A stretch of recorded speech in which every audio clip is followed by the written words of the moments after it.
बंगाल से जुड़ी हुई है, जहां ईडी ने कई ठिकानों पर रेड मारी है। बताया जा रहा है कि शिक्षक भर्ती घोटाले से जुड़ा हुआ ये पूरा मामला है और इस मामले में बंगाल के पूर्व शिक्षा मंत्री पार्था चैटर्जी, जो खुद इस घोटाले के मामले में जेल में है, उसके करीबी पर यह छापा मारा गया है। कई ठिकाने हैं अब्दुल अमीम नाम के शख्स के, जिसके आवास पर और कई दूसरे ठिकानों पर छापा मारा जा रहा है। ईडी की तरफ से कार्रवाई लगातार जारी है। शिक्षक भर्ती घोटाले में ईडी की छापेमारी है। पार्था चैटर्जी के करीबी के घर पर छापा मारा गया है। प्रसन्न रॉय का भी करीबी बताया जाता है अमीम। न्यू टाउन, काशीनाथपुर और रजरहाट इलाके में ये छापेमारी चल रही है। शिक्षक भर्ती घोटाले के मामले में 2 साल पहले 2022 में गिरफ्तारी हो चुकी थी उस वक्त के बंगाल के शिक्षा मंत्री पार्था चैटर्जी की।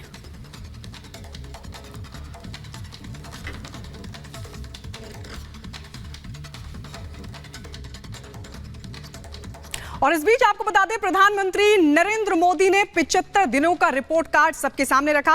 रिपब्लिक भारत समिट में प्रधानमंत्री नरेंद्र मोदी पहुंचे थे और इस बीच आपको बता दें, प्रधानमंत्री मोदी ने देश के लाखों परिवारों को बड़ा तोहफा दिया। महिला दिवस पर घरेलू एलपीजी सिलेंडर की कीमतों में 100 रुपए की छूट दे दी है। आइए सबसे पहले ये 1 मिनट की रिपोर्ट आपको दिखाते हैं।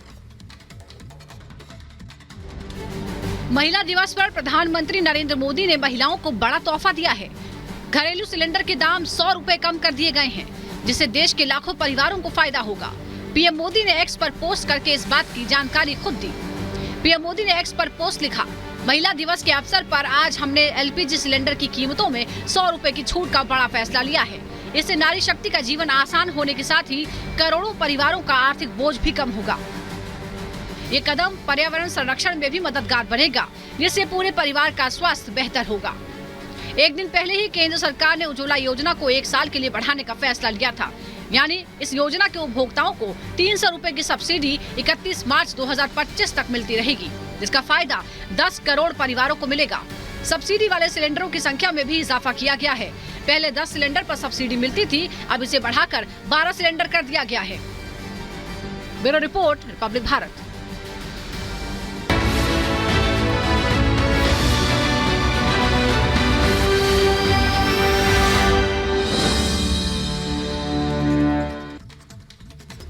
और देखिए, रिपब्लिक भारत के समिट में प्रधानमंत्री नरेंद्र मोदी ने अपने 75 दिनों के कामकाज का पूरा रिपोर्ट सौंपा और कहा कि पिछले 75 दिनों में हमने जो किया वो देश के लिए मील का पत्थर साबित होगा।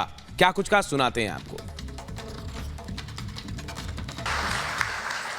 पिछले 75 दिन में देश में 7 नए एम्स का लोकार्पण हुआ है, 4 मेडिकल और nursing college, 6 national research lab शुरू हुई है, 3 IIM, 10 IIT, 5 NIT के परमानेंट कैंपस या उनसे जुड़ी सुविधाओं का शिलान्यास और लोकार्पण हुआ है,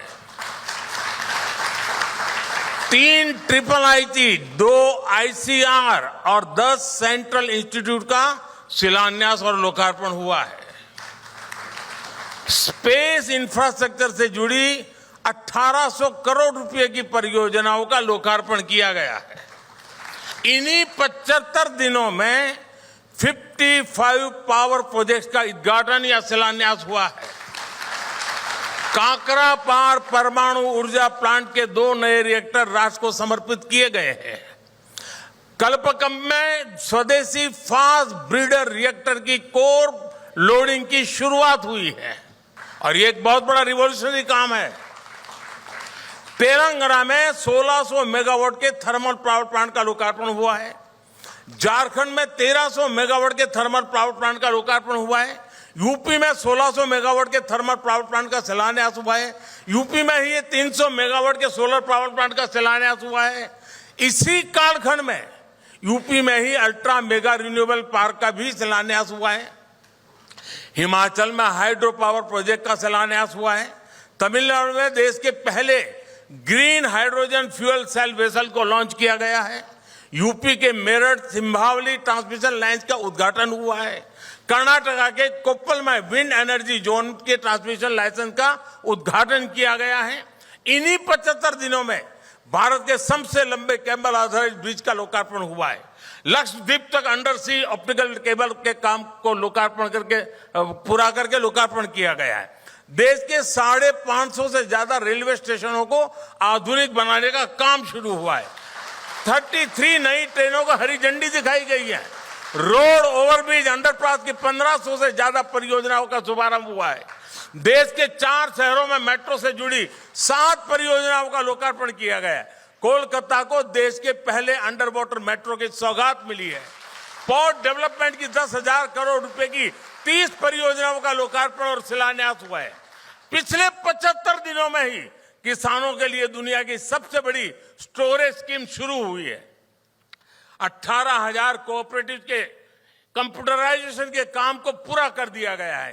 किसानों के बैंक खातों में 21,000 करोड़ रुपए से ज्यादा ट्रांसफर हुए हैं। और रिपब्लिक टीवी के दर्शकों को मैं याद दिला दूं कि ये वो प्रोजेक्ट हैं जिसमें मैं शामिल रहा हूं।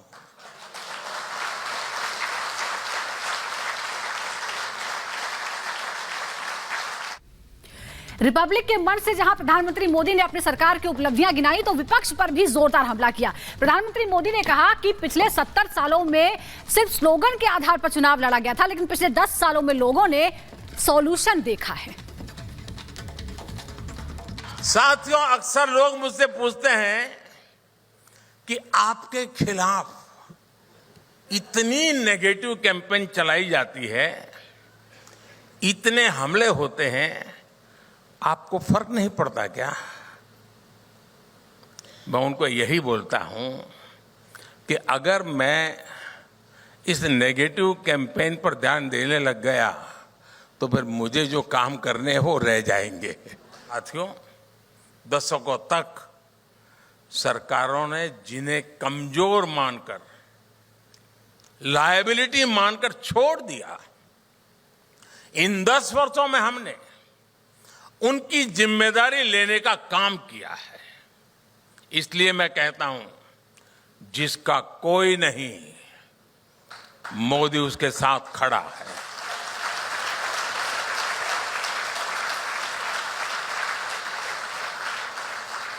आप एस्पिरेशनल डिस्ट्रिक्ट का उदाहरण लीजिए।